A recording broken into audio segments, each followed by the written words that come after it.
bien el guionista Alan Sharp, ¿no? Porque el personaje, por ejemplo, de aquí, de Mackintosh, de Burt Lancaster, tiene mucho que ver con el de Fuga sin fin que hacía el actor este, ¿cómo se llamaba? George Scott. George Scott. Estoico, tranquilo, atravesado por un poco de melancolía. Tiene mucho que ver también con esa decepción. Con el Jim Hackman. Con Jim Hackman, en La noche se mueve, la decepción del tipo vital, esos personajes que él crea y que le van muy bien a este ritmo y a estas películas. Hay una frase, se habla muy poco, pero hay una frase antológica en esta película, como en casi todas las que ha escrito Alan Sharp, que dice: no empecemos o no empieces con los síes. Sí, yo no. Eso es definitivo. De todas maneras, Empieces con los síes. el teniente tiene una Teniente está es muy estupendo. curioso porque él viene de un padre de un padre clérigo, y entonces es un poco el enfrentamiento de una moral cristiana frente a una amoralidad, Y o sobre frente todo a una forma de la teoría de contra vida la apache. realidad, claro. Pero en ningún momento el teniente, a pesar de sus torpezas y sus errores y su aprendizaje, deja de intentar seguir aprendiendo, porque los diálogos, por ejemplo, con Kenitai por la noche, siempre por la noche, son muy cortos y tal, pero son muy, muy importantes, ¿no? Cuando le dice: ¿cómo es posible que tú seas de un pueblo, o cómo tú puedes comprender un pueblo que mata y asesina y tortura de esta manera? matarías a un hombre de esa Es forma? así, dice: ¿tú lo harías? ¿Tú también? Dice: sí. Sí. Dice: ¿para qué? Para conseguir fuerza. Entonces, tomar quiero decir su que fuerza. el Kenitai tampoco es, aunque es un hombre que le dice muy claramente por qué está con quiere ellos. Dice: serlo. porque yo firmé papel blanco, yo soy soldado. Firmó papel. Eso es fundamental, ¿no? Kenitai, El concepto Que ha de firmado haber firmado un papel. Un papel. que es Derecho, una él es vieja un retórica que siempre han tenido las películas en los indios y los blancos, que los indios tenían doble lengua y que los indios, una vez que daban la palabra, la cumplían. Y eso es una cosa que debe ser fiel, porque si toda la versión, llamémosle oficial, de la historia ha insistido en ese punto, en cómo el hombre blanco ha incumplido sus tratados, mientras que los indios normalmente los cumplían. El indio, claro. Y hay ese enfrentamiento que está muy bien visto, dice, claro, es mucho más civilizado, se supone, y tal, pero para un apache es mucho más humillante que a un guerrero lo despojen de toda su libertad, lo quiten de su tierra, lo manden a una reserva y lo tengan ahí metido entre mujeres, ancianos y niños y perros, pudriéndose. El olor en la nariz, ¿no? Esa Dice: cosa que tengo el tiene- olor en la nariz a viejo. De todas maneras, tampoco los soldados se portan con excesiva educación. También tiene una crueldad enorme cuando cogen a aquel tipo que llega, el teniente, para que lo entierren, lo están...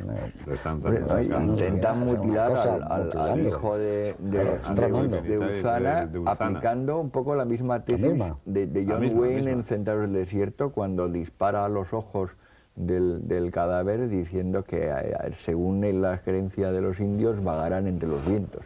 O sea que es un poco tomarse al pie de la letra, esas son sus creencias, te las aplico para fastidiar, ¿no? Curiosamente siempre son para fastidiar cuando se las toman en serio y nunca para intentar entenderse. El teniente, en una conversación con Kenitai de estas de noche, dice: quiero saber porque quiero comprender.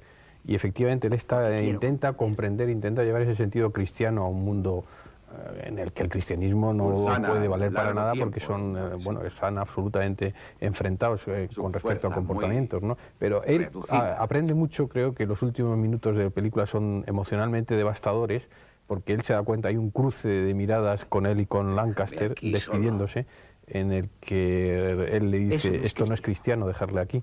Y Lancaster dice: sí, teniente, ya no es cristiano, pero déjeme aquí. Él lo mantiene de igual forma que permite no llevar la cabeza de Uzana al fuerte, que es lo que daría satisfacción a los blancos verla allí, le permite que Kenitai lo entierre conforme con sus ritos y costumbres. Y luego creo que hay un momento que es esencial en la película, que reafirma que él es fiel a sus creencias, porque dice: entierren a los apaches, y el cabo dice: enterrar a los apaches. Él sigue insistiendo en que hay que enterrar cristianamente a los apaches, pero sobre todo creo que hay un momento muy hermoso, que es cuando él se cuadra, saluda militarmente y le llama soldado a Kenitai por primera vez, y sobre todo cuando le ha dicho que se baje Kenitai, que va andando mejor, la está humillando, reaccionando, porque él empieza muy comprensivo con los indios y después se vuelve brutal según ve avanzando la crueldad de los indios. No acaba de perder su formación cristiana, pero sobre todo, ya digo, ese momento en el que se cuadra, saluda militarmente a Kenitai, le llama soldado, y la mirada de reconocimiento que le da a Kenitai resulta al final la película armoniosa dentro de la devastadora melancolía y tristeza con que se produce esos funerales de casi casi media hora con que nos obsequia maravillosamente Aldrich. Esa última parte es como mineral, es la parte ya de la emboscada, las rocas, él debajo del carro, y los puntos de vista de él, es como una película ya como mineral, de Marte, estás en otro planeta, no hay vida, ¿verdad? Lo que tú decías, no hay vida, es un ocre, domina todo, unos amarillos, no hay nada, no se oye ningún sonido más que los disparos y tipos tirados al suelo. Además se empieza a hacer abstracta, es una película que empieza a ser muy abstracta en esa parte final. Esa parte final se parece a una película que a ti te gusta mucho, de cosa que te gusta mucho, que es una de John Sturges, ¿cómo se llama? Fort Bravo, ¿no? Sí, Fort Bravo. Fort Bravo, la de las flechas, es también un aspecto mineral rodeando, que es otro final magnífico en las luchas entre indios y van caballería. Saliendo tratando de tirar las flechas y las lanzas para que no tengan la distancia exacta. Yo destacaría también una cosa que a mí me ha sorprendido en relación a otros westerns y a otros. Es, por ejemplo, teniendo en cuenta que la escena, la carga de violencia que tiene la escena del soldado llevando a la madre, el niño, el carro, todo aquello, con los apaches, el resto de las escenas realmente está narrado y está contado permanentemente durante todo el desarrollo de la película, la violencia, la crueldad, la ausencia de moral, de códigos morales, etcétera. Es decir, el estar viviendo la violencia de otras costumbres, sin embargo, sin regodeo en ellas. Por ejemplo, la muerte, es decir, el asalto a la cabaña del colono, todo eso hasta que se oye la trompeta que ahí acaba y enlaza, encadena con la caballería, con el destacamento de caballería, pero no se ve para nada ni cómo le torturan.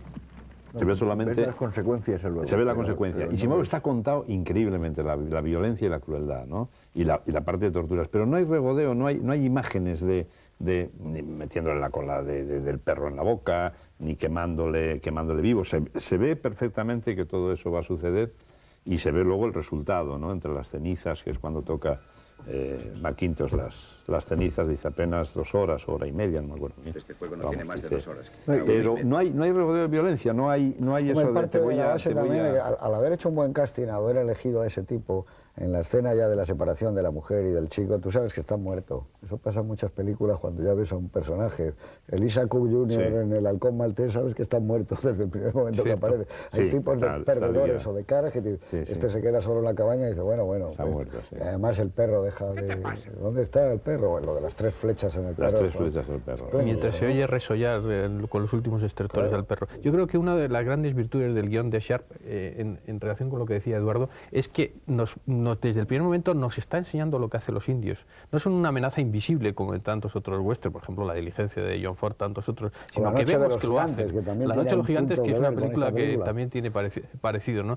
Aquí vemos lo que están haciendo, vemos sus añagazas, vemos que son más inteligentes que ellos, que se mueven como peces en el agua dentro de ese territorio hostil de Arizona. Es decir, comprendemos, como decía el teniente, lo que están haciendo. Además, las explicaciones que luego nos dan, explicándolo tanto Lancaster como Kenny Tay, ayuda a esa comprensión de tal forma que no nos son extraños. Sentimos miedo, como le dice Lancaster en un momento al teniente. Dice, yo que quizás le sirva pensar que el resto también los odia, pero sería, y dice, usted no los odia, dice, sería como pedirle que tuviera agua del desierto. Yo simplemente me limito a tenerles miedo, que es una buena definición existencial por parte de Lancaster. Entonces, todo eso permite asumir lo que son los indios, incluso nos permite algunos momentos, como cuando van a empezar la labor de rodear a los indios que están durmiendo. Han hablado de que si sale la luna es difícil seguir las huellas, y hay un momento, un plano precioso en que la luna empieza a velarse por las nubes y nos monta un plano de Ulzana comprendiendo, es decir, que hasta